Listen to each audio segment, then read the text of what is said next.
시사 맛집 시사포차 오늘도 문을 엽니다. 오늘도 맛있는 시사 안주를 들고 찾아온 세 분 소개하죠. 김재섭 국민의힘 서울 도봉갑 당협위원장, 곽우신 오마이뉴스 기자, 그리고 이종훈 시사평론가 함께합니다. 어서 오십시오. 안녕하세요. 안녕하세요. 네, 반갑습니다. 오늘 방송은 유튜브로도 보실 수 있고요. 지금 유튜브에서 표창원의 뉴스 사이킥 검색해 들어오시면 실시간 생방송하면 보실 수 있습니다. 댓글로 의견이나 질문 남길 수도 있으니까 많은 참여 부탁드립니다. 현재 실시간이 3,600분이 보고 계시네요. 3,700분. 예. 이동영 작가님에 대한 글이 되게 많은데요. 제가 뭐 다른 방송국에서 할 때는 늘 10,000명을 넘었거든요. 아, 자존심이 살짝 상합니다. 경쟁 3,700. 프로였죠. 예, 많이들 들어와 주시고. 자, 이제 세 분이 준비한 시사 안주 본격적으로 만나보죠. 첫 번째 안주, 김재섭 위원장과 이종훈 시사평론가가 함께 준비하셨다고 하는데, 먼저 오늘 MBC 뉴스 1부 듣고 옵니다. 법원이 이준석 국민의힘 전 대표가 당 비상대책위원회 전환에 반발하면은 효력정지 가처분 신청을 받아들였습니다. 서울 남부지방법원은 오늘 본안 판결이 확정될 때까지 주 위원장이 비대위원장 직무를 집행해서는 안 된다고 결정했습니다. 재판부는 국민의힘의 비대위를 둘 정도의 비상 상황이 발생하지 않아 실체적 하자가 있다고 판단했습니다. 네, 뉴스 듣고 왔습니다. 오늘 이준석 전 대표가 낸 가처분 신청 결과로 여권이 대혼돈 상태입니다. 저도 정치권 안쪽 저쪽에서 오랫동안 있었습니다만 처음 보는 일 같습니다. 이런 일. 이종훈 평론가 어떻게 예상하셨습니까? 네, 우리 방송을 통해서도 뭐 여러 차례 이런 얘기했지만은 실질적으로 이번 그 국민의힘의 비상 상황 이 자체가 어떻게 보면 상임 전국이 40명 중에 29명이 비상 상황이다라고 투표해주면서 29명이 찬성해서 비상 상황이 된 거잖아요. 그래서 이건 실체적인 문제가 좀 있다라고 이야기를 했고 어느 정도 예상을 했어요. 그저께까지는 근데 예상을 했는데 어제 살짝 불안했습니다. 왜냐? 윤석열 대통령이 어제 연찬회를 갔잖아요.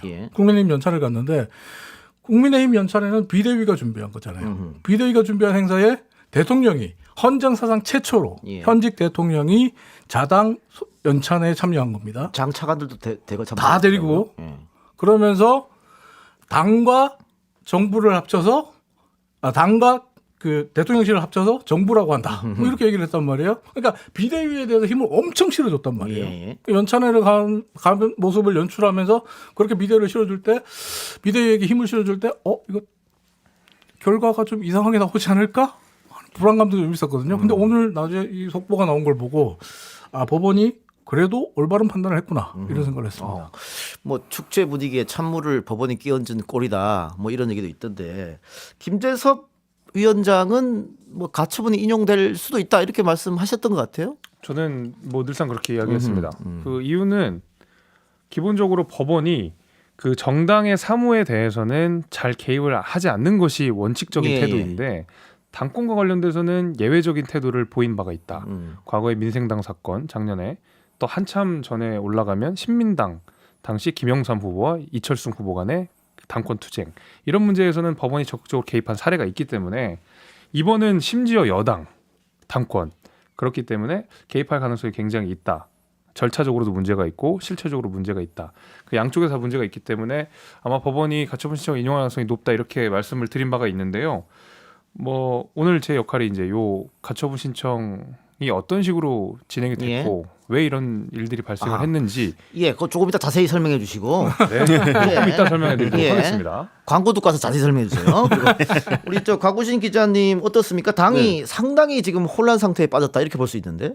그렇죠. 그러니까 일단은 기본적으로 타이밍도 전혀 예상치 못한 타이밍이었고요. 사실은 남부지법이나 이제 법조기자단들을 통해서 들려나왔던 얘기는 이번 주는 힘들다. 다음 주도 모르겠다. 어쨌든 뭐 추석 전에 나오지 않겠느냐. 네네, 좀 어려울 것 같다. 좀 더 신중하게 들어갈 것이다. 이런 메시지가 계속 나왔었는데 갑자기 이렇게 오늘 발표된 것도 그렇고 그리고 사실 이제 뭐 기각이냐 각하냐 인용이냐 여러 가능성들이 예측이 됐지만 어쨌든 중요한 거는 절차상의 하자가 조금 있다고 하더라도 실체적인 부분을 어디까지 법원이 인정을 할 것인지 가처분 받아들이면서 이게 핵심이었는데 막상 판결문을 딱 보고 나니까 이 대부분의 실체적인 내용들까지도 이준석 괄호 열고 전 괄호 닫고 대표의 손을 늘어준 셈이 되어버린 거죠. 그러다 보니 이에 대한 대응 방향을 정하는데 상당히 좀 스텝이 늦어질 수밖에 없었고 꼬일 수밖에 없었다. 그래서 지금 뭐 비대위의 직무는 어떻게 되는 것이며 비대위원들의 위치는 어떻게 되고 뭐 예를 들면 비대위 수석 대변인 같은 경우에는 그래서 지금 자기도 직무가 정지된 거다 뭐 이런 식으로 기자들한테 얘기를 하기도 하고요. 그러니까 이걸 수습하는 데 상당히 좀 시간이 걸릴 수밖에 없을 것 같다. 당장 내일 긴급 의원총회가 잡힌 것도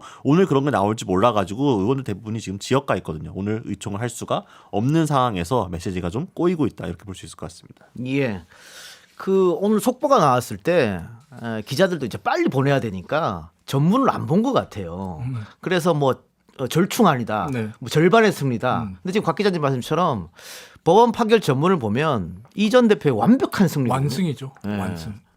그리고 실질적으로 실체적 하자가 있다라는 것을 법원이 인정을 해버렸어요. 그러니까 실체적 하자가 있다는 것은 자 국민의힘 뭐 윤핵관을 위시한 국민의힘 지도부가 이렇게 한 모든 행위가 잘못됐다. 그러다 보니까 지금 국민의힘 일각에서는 비대위 쪽에서도 뭐 아니 비대위원장의 직무가 정지된 거지 비대위는 그대로 갈 수 있다라는 말도 안 되는 지금 이야기까지 하고 있거든요. 근데 이제 법원의 판결 자체는 이 대표 선을 완벽하게 들어줬는데 국민의힘은 이걸 못 받아들이겠다는 식으로 그렇죠. 지금 나오는 게 네. 또 하나의 변수가 될 것 같습니다. 그것도 광고 듣고 와서 자세히 이야기하겠습니다. 어떻게 될지 국민의힘이 또 어떻게 반응할지. 자 말씀드리는 순간에 실시간 유튜브 참여 인원이 4,700명으로 늘었습니다. 아, 이제 이동의 효과가 점점 네. 나타나고 있습니다. 오늘 끝날 때까지 10,000명을 채우는 걸로 저희는 그러면 광고 듣고 오죠. 표창원의 뉴스 하이킥 2부 시작하겠습니다. 1부에 이어서 이 전 대표가 낸 가처분 법원의 판결이 오늘 나왔는데 그 이야기를 계속 해보도록 하겠습니다. 일단 법원의 판결은 주호영 비대위원장 직무는 정지해라. 본안 판결이 나올 때까지 그렇게 이야기했어요. 자, 그럼 어떻게 되느냐? 뭐 본안 판결은 또 시간이 걸리니까 결국은 이 대표가 6개월 정지인데 지금 한 2달 흘렀지 않습니까? 네. 그럼 4개월 뒤는 복귀를 한다. 그럼 그동안 어떻게 권성동 원내대표 대행 체제로 가느냐? 이거는 어떻게 보세요? 그렇게밖에 지금은 당원 당규상 해석할 수 있는 여지가 없어요.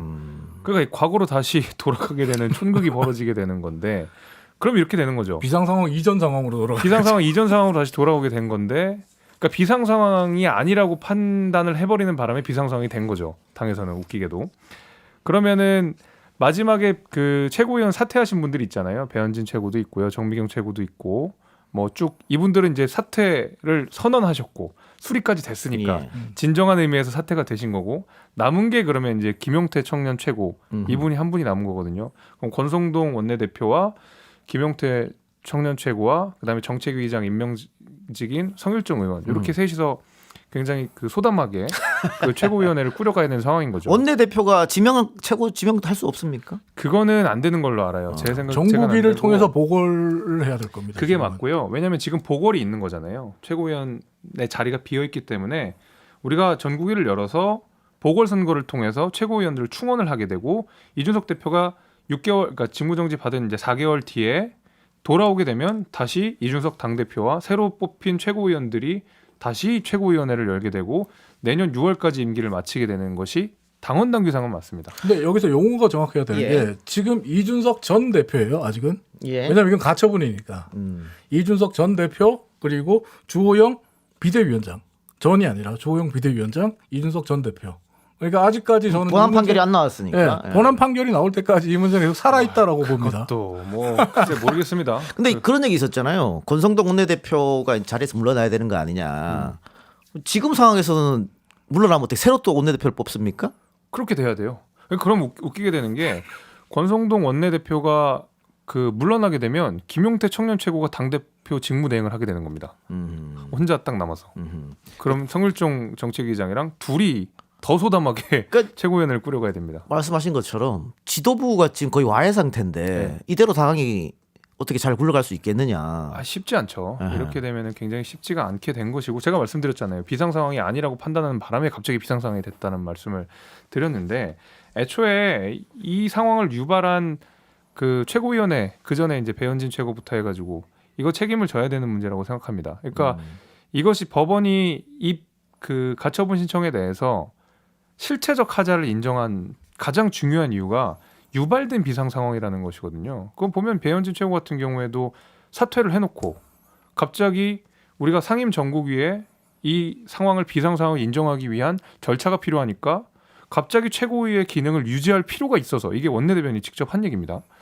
최고위의 기능을 유지할 필요가 있으니까 갑자기 사퇴한 사람이 최고위원회에 들어가서 이 상황은 비상 상황이니까 우리 상임 전국위로 아니 갑시다. 사퇴서가 수리 안 됐으니까. 그러니까. 사퇴서를 아직 제출하지 않고 나는 사퇴하겠다고 선언만 했으니까 할 수 있다. 아니 이렇게 예를 얘기했죠. 들면 그 상황에서 배현진 최고한테 어떤 기자가 이렇게 물어봤습니다. 아 지금 그래도 최고위원이 아니에요?라고 물어보면 배현진 최고 뭐라고 그랬습니까? 대답 못해요. 말 안 하고 갔어요. 차 타고. 그러니까요. 그렇게 되는 거잖아요. 그러니까 애초에 국민 눈높이에 상식적으로 맞지 않는 상황으로 계속 이 사태를 끌고 가다 보니까 법원에서도 이걸 인정하지 않을 방도가 없었다고 생각이 듭니다. 그러니까 판결문 내용을 보면 뭐 이거 뭐 해석의 차이일 수는 있겠습니다만 당원과 국민의 의지로 뽑힌 당대표인데 무리하게 찍어낸 게 아니냐 이렇게 해석할 여지가 이제 나와 있거든요. 아니 그렇게 분명히 명시를 예, 하고 있죠. 예. 실질적으로 당원과 국민의 다수의 선택을 받은 당 대표를 소수의 정국위가 직위를 없앤다는 것은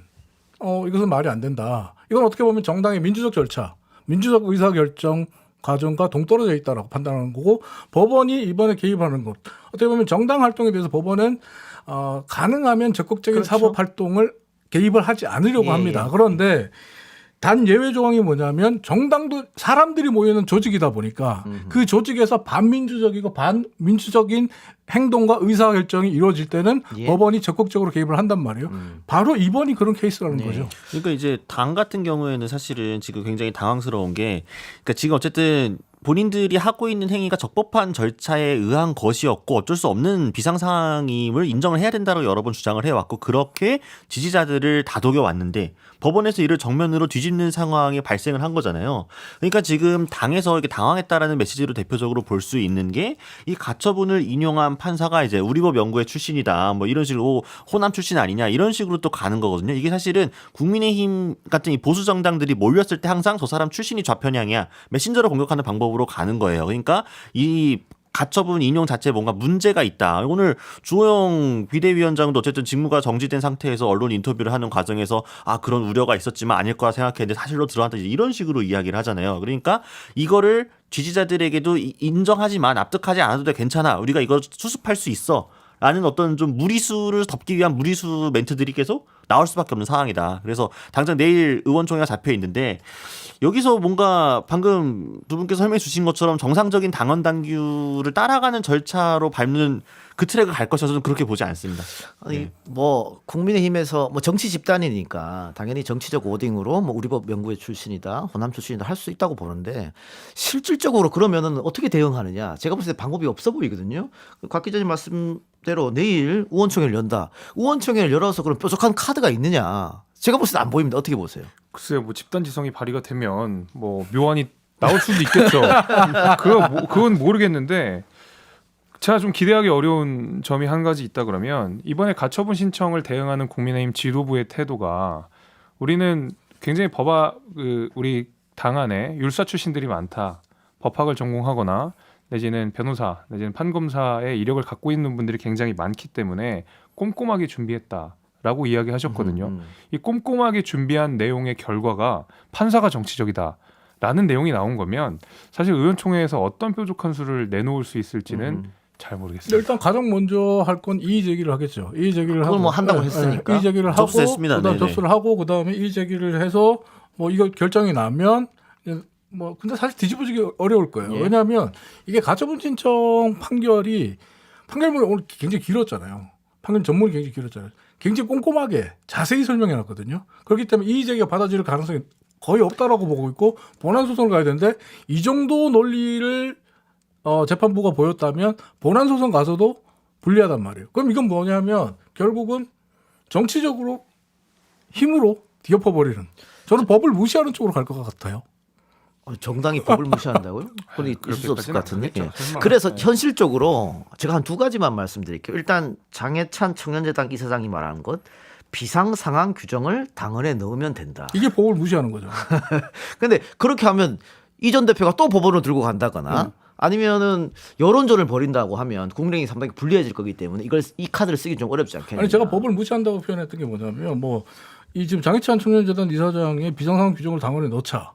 뭐 당원 당규가 뭐 점심 메뉴 고르는 것도 아니고 뭐 이렇게 뒤바꿀 수 있는 건지도 모르겠는데 이렇게 하자. 그리고 또 오늘 뭐 그러니까 국민의힘 그 법률지원단에서 나오는 이야기가 비대위원들의 이름을 적시하지 않았으니까 비대위원들은 활동해도 된다. 비대위원들이 그냥 활동하고 주영 비대위원장만 직무가 정지된 거다.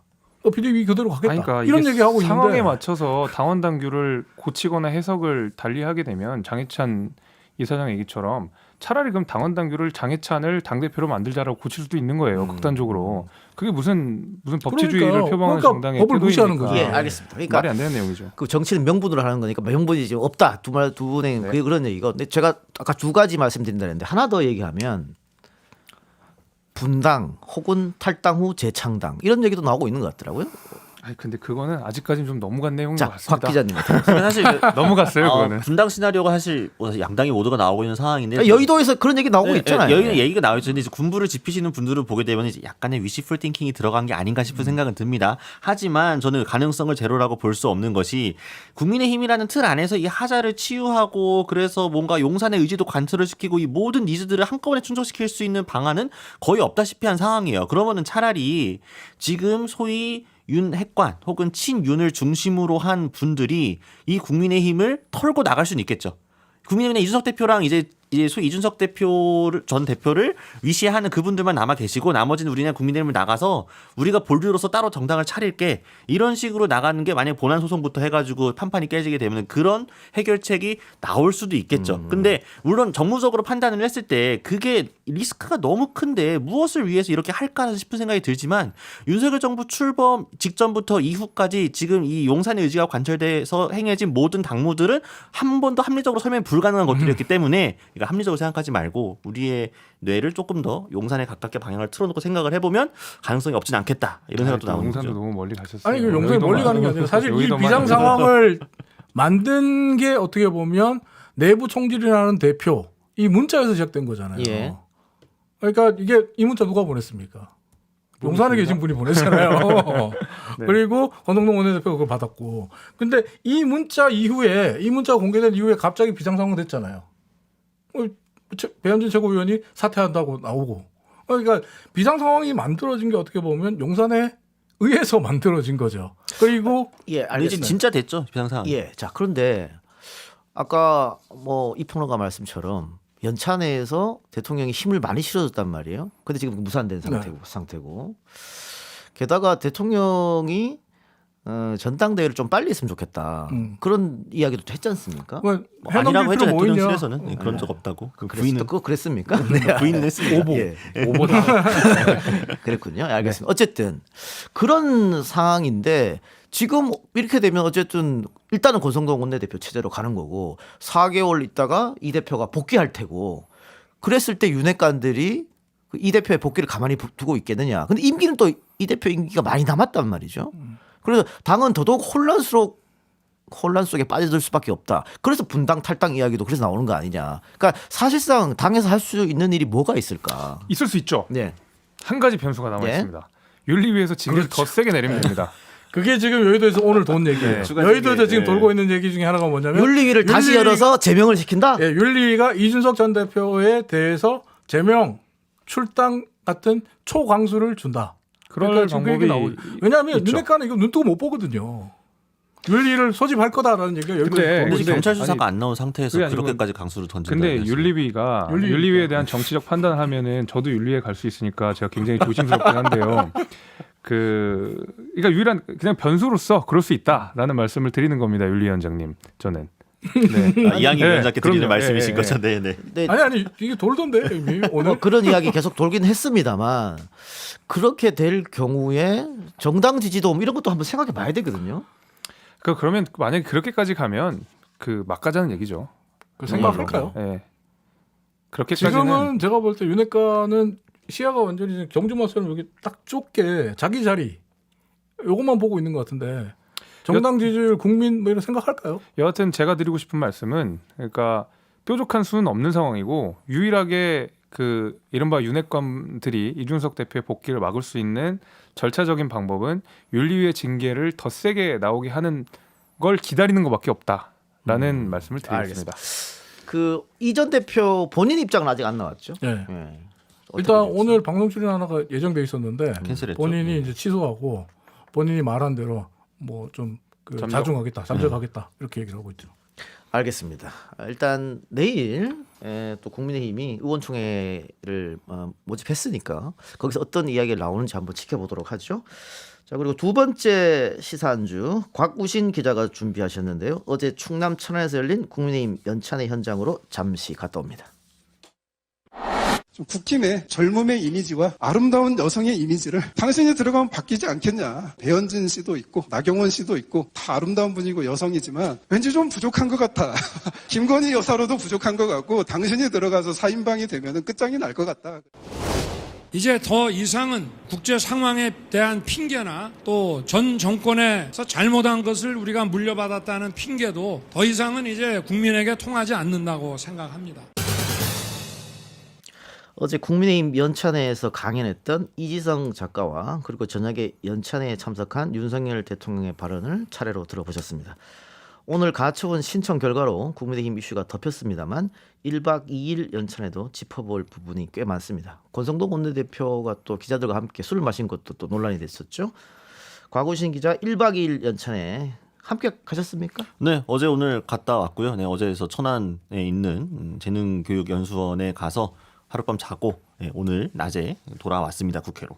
이지성 작가가 이 발언할 때 계셨습니까? 있었죠. 네, 그 보는데, 그러니까 아마 타이핑을 하고 있는 기자들 모두가 그 워딩을 타이핑을 하면서 똑같은 생각을 하고 있었을 겁니다. 오늘은 이걸로 먹고 살아야겠다. 이거구나. 오늘은 이거구나. 모두가 아마 그런 포즈가 있을 거예요. 웃었다면서요.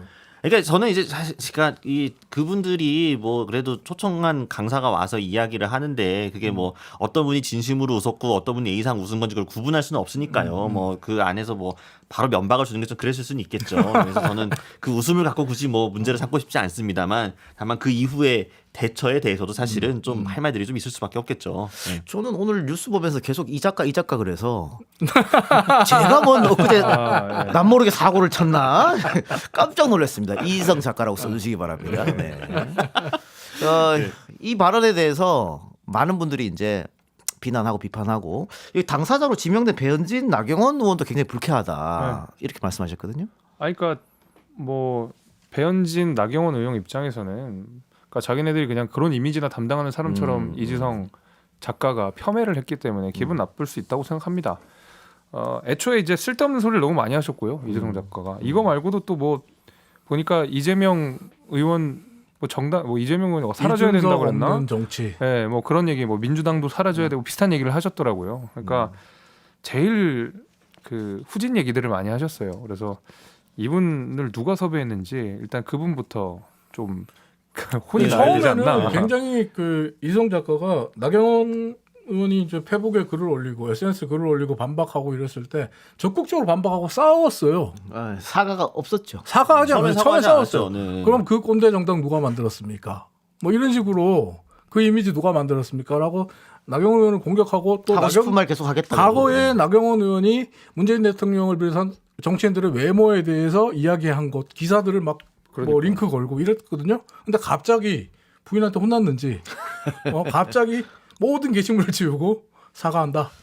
예, 뭐 차유람 씨도 사과하고 네, 했었는데 네. 차유람 씨 사과 메시지가 오히려 좀 정돈된 편이었죠. 그러니까요. 쓸데없는 소리를 하신 거예요, 정말. 네. 그러니까 사실 그러니까 이게 그 여러 부분에서 좀 문제가 있었으니까 첫째로는 그러니까 섭외되는 과정부터 좀 조율이 잘 안 된 게 있었고, 그러니까 섭외를 했다고 하면은 주제에 맞춰서 섭외를 해가지고, 그러니까 가이드라인을 주는 건 당연히 안 되지만 어느 정도 좀 조율이 됐어야 됐는데 원래 이 연찬의 첫 번째 특강 주제가 뭐였냐면은 AI에 대체되지 않는 정당을 만드는 방법이었어요.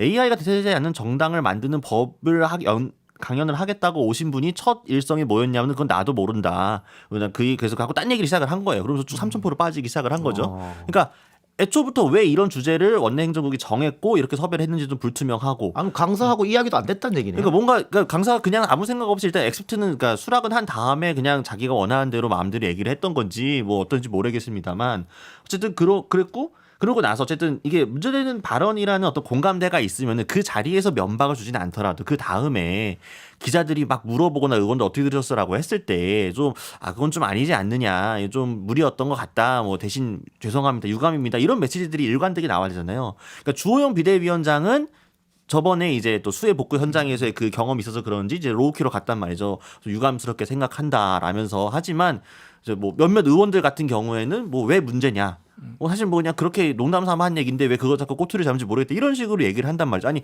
자신들하고 같이 배지 달고 정치 활동하는 동료 의원, 전직 의원이 이 비난을 당한 거고, 심지어 대통령의 배우자가 같이 이렇게 도매급으로 묶여가지고 외모로 품평이 된 건데도 의원들의 반응이 그렇다라고 하는 거는 국민의힘이 가지고 있는 사회적 공감성이 좀 아직 여전히 좀 많이 부족하다. 그러니까 제 생각은 그렇습니다. 그러니까 예를 들면 공적 자리에서 특정인에 대한 외모 평가를 할 수 있느냐, 뭐 그런 거는 이제 이른바 정치적 올바름의 논쟁으로서 우파 정당에서 다뤄볼 만한 이슈라고 생각해요. 그럼 거기에 대한 뜨거운 토론을 해볼 수 있는데 이런 식은 아니죠. 이거는 너무 후진 방식으로 이런 PC 논쟁이 시작되는 거라서. 안철수 의원 같은 경우는 이 이후에 이제 유정 작가의 발언에 대해서 어떻게 생각하냐라고 했을 때 강연하다가 그냥 여러 가지 이야기 나올 수 있는 거니까 뭐 신경 쓰지 않는다, 이렇게 얘기했거든요. 어떻게 보면 신경 쓰지 않는다가 국민의힘의 공식적인 반응이 아닌가. 어떻게 생각하십니까? 그래서 말씀드렸잖아요. 외모에 대한 이야기를 우리가 공적 영역에서 이런 뭐 방송이나 이런 데서 완전히 금기시하고 그래야 되느냐. 김대섭 위원장이 너무 코너에 몰려서. 예. 근데 저는 개인적으로 어제 연찬회에서 대통령의 앞서 들었던 오디오, 그러니까 더 이상은 국제 상황에 대한 핑계나 또 전 정권에서 잘못한 것을 물려받았다는 핑계도 더 이상은 국민에게 통하지 않는다고 생각한다, 이 말의 그 배경이 되게 궁금해요. 무슨 말이냐면 이 말을 했다는 건 솔직히 들으면서 이랬거든요. 어쩌려고 저런 말을 하지? 이제 정말 핑계 없는데 배수의 진을 치겠다는 각오로 지금 대통령이 비장하게 얘기한 거냐, 아니면 그냥 원고에 써 있으니까 그냥 좋은 말 그냥 읽은 거냐. 근데 이제 궁금해요. 이날 재밌었던 게 뭐였냐면, 저희도 이제 이 대통령이 오는 방문하는 자리는 기자들이 다 들어가는 게 아니라 풀 기자가 들어가서 나중에 이제 텍스트로 전달받고 영상도 전달받는 거잖아요. 근데 딱 보았을 때 배치된 게 윤석열 대통령에 앞서가지고 권선동 원내대표가 발언을 했단 말이에요. 근데 권선동 원내대표가 그 발언의 주요한 맥락이 뭐였냐면은 우리 당이 참 힘든데 이 힘든 거에 여러 외부 요건들이 있다. 그 중에 하나가 역대급으로 이제 전 정부로부터 나쁜 경제 성적표를 받았고 이제 이런 이야기들을 했어요. 원내대표가 그러면서 우리가 근데 이렇게 어려운 악재를 어쨌든 잘 털고 열심히 하자는 취지긴 했지만 우리가 힘든 여러 요인들이 우리만 잘못한 거 아니야. 우리 좀 환경도 힘들었어. 이런 얘기를 딱 했는데 바로 다음 마이크를 대통령께서 우리 전 정권 탓하지 맙시다 라고 이야기를 하는 거잖아요.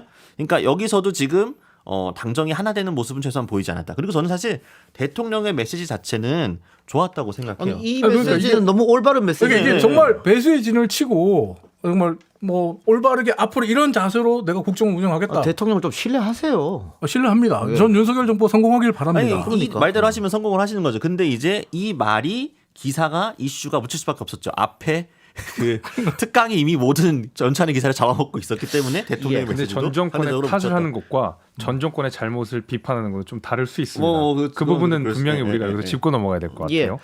근데 저는 뭐 진보가 정권을 잡든 보수가 정권을 잡든 전 정권 탓은 좀 어느 정당이나 그만했으면 좋겠어요. 네. 예. 그러니까 본인들을 믿고 국민들의 권력을 맡긴 거잖아요. 앞으로 잘 나가면 되죠. 자, 또 하나 문제점이 연찬회에서 대통령도 직접 얘기했어요. 오늘은 술 마시면 안 되니까 우리 이게 차로 단합합시다. 을지훈련 기간이니까. 오미자 차 먹고 오미자 주스. 오미자 네. 주스 건배한 거 아닙니까? 네. 그런데 권성동 원내대표가 술자리에 기자단 모임 술자리에 갔다. 그래서 술을 마셨다. 더 떠나서 노래까지 불렀다. 이거는 문제가 있는 거 아니냐. 이런 네. 비판은 김 의원님 어떻게 보세요? 그러니까 저도 이제 그 영상을 봤을 때는 좀 충격적이었거든요. 이게 또 사고 났구나. 그 느낌이 이제 쎄하게 들었는데, 그러니까 보니까 그 기자들이 요청을 한 거더라고요. 보니까 그 자리를 기자들이 많이 요청을 하고 노래까지 요청을 해서, 그러니까 어쨌든 보도 자료는 그렇게 나왔습니다. 예.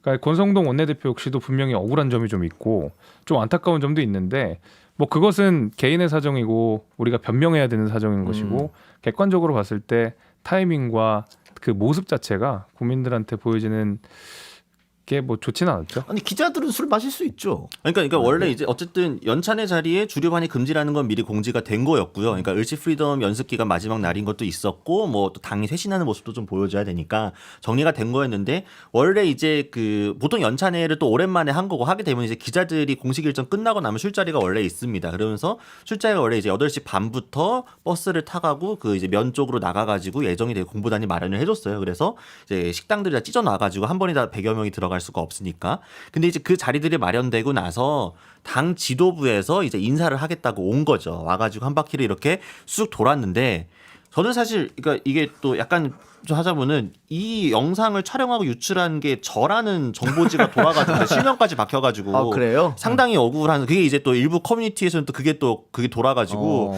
참 다른 매체로부터 어떻게 된 건지 연락을 많이 받았는데 안타깝게도 저는 이 감자탕 집이 아니라 그 옆에 있는 통닭집에 있었기 때문에 이 장면을 전혀 보거나 듣지는 못했었고 알리바이가 있네요. 네, 그리고 네. 저는 그리고 뭐 제가 있는 자리에도 권선동 원내대표나 조영 비대위원장이 와서 그냥 악수하고 인사하고 짠하고 그냥 안녕히 계세요 하고 나갔죠. 근데 이제 그런 자리였는데, 그러니까 술을 마시는 자리에 인사를 하러 저는 올 수도 있다 생각하면 자연스러운 자리가 될 수 있겠죠. 근데 그러니까 그 술자리에 기자들이 막 분위기를 띄우겠다고 막 노래를 요청하고 잡보하는 모양새도 저는 국민들이 보시기에 그러니까요. 당연히 그거 좀 그럴 거고 그리고 또 그렇게 앞에서 대통령까지도 그렇게 말씀하고 원내대표가 되셨으면은 좀 취하시긴 했지만 그래도 다 술 안 드신 당직자분들도 몇 분 계시잖아요. 소수지만. 그러면은 오늘 분위기 너무 좋은데 그래도 오늘은 조금 이런 톤이 있었으니까 이 부분 조금 자제하시고 다음에 또 기회를 되면은 또 하시죠. 이렇게 했으면 좋았는데 약간 이제 뭐 누가 유출했니 이게 왜 터졌니 또 이런 식으로 가게 되고 사실 텔레그램이랑 비슷한 거죠. 이 내용은 보지 않고 노래를 했고 술 먹었다는 사실은 어느 순간 논외가 되고 다른 걸로만 가지고 싸우고 있는 한마디만 상황이죠. 얘기할게요. 이 문제에 대해서 여러 가지 이야기들이 나오는데 과거 자유한국당의 홍준표 전 대표와 그때 당의 중진들이 당시 추미애 민주당 대표가 한정식 집에서 술을 겸한 저녁 식사 자리를 을지훈련 기간 중에 했다는 이유로 이런 말을 했습니다. 이런 나사 빠진 집단에게 어떻게 국가안보와 국정을 맡길 수 있는가? 자신들이 했던 말을 다시 한번 생각해 보기 바랍니다. 자, 알겠습니다. 자 이제 2부 순서를 마실 텐데요.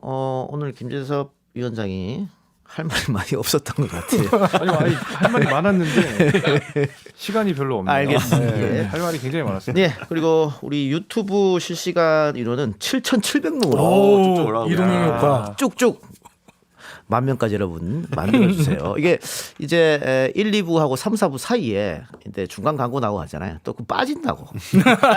대충 그렇더라고요. 여러분들 빠지지 마시고. 다음 게스트가 워낙 지켜주시기 좋아서 네. 잘 될 거예요. 평일 저녁 6시 5분에 여러분을 찾아갑니다. MBC 라디오 표창원의 뉴스 하이킥.